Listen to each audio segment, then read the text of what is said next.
behavior analysis is the science of behavior and learning. It is a broad field with many applications such as education, gerontology, business practices, and creating sustainability changes. And why you are probably here for the treatment of a specific diagnosis such as autism. We use ABA to identify socially significant goals for each learner. These are necessary for the learner to become independent, connect with others, communicate his wants or needs, stay healthy and safe, and to have fun. Treatment based on ABA is individualized. To do so, we must look at the individual's culture in which he lives and what is socially significant within that culture. Two learners in different communities may have very different goals. To create a plan, behavior analysts must meet with the learner and his family and talk about what's meaningful and important to that family. Now would be a great time to start to think about what is important to your family so that you can take an active role in this process.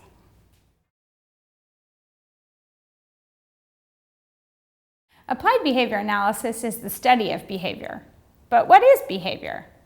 When people use that word, they're very often referring to inappropriate or bad behavior. But in ABA, we look at behavior as anything that we think or do, just our response to what's happening in the environment. Some of our behavior helps us have a better life, and some of our behavior really gets in the way.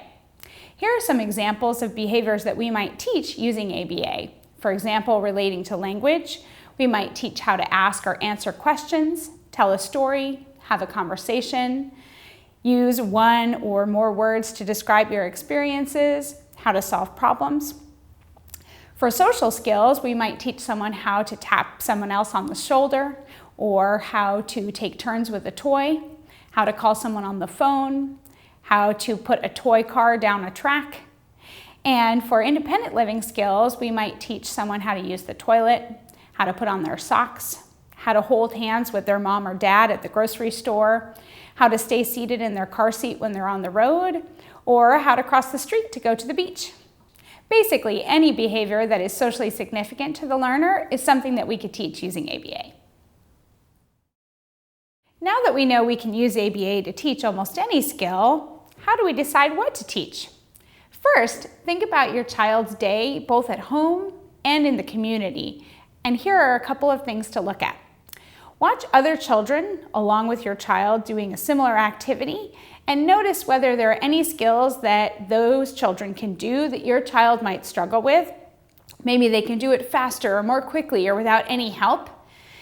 Then look at whether there are any skills your child is not yet doing that might have the potential to lead to other skills you don't have to teach. For example, imitation or matching skills allows your child to play new games or do activities with their peers without anyone having to directly teach them how to do those activities.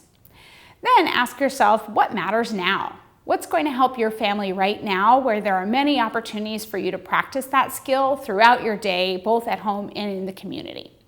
Once you have a few things on this list, now ask yourself these questions. Is this going to be interesting to my child? Is it going to increase his access to important people or activities? Is it going to increase his independence or allow him to do things that right now you have to do for him? And is it going to increase his ability to make decisions about his day? If you can answer yes to any of those questions, then you have a great place to start.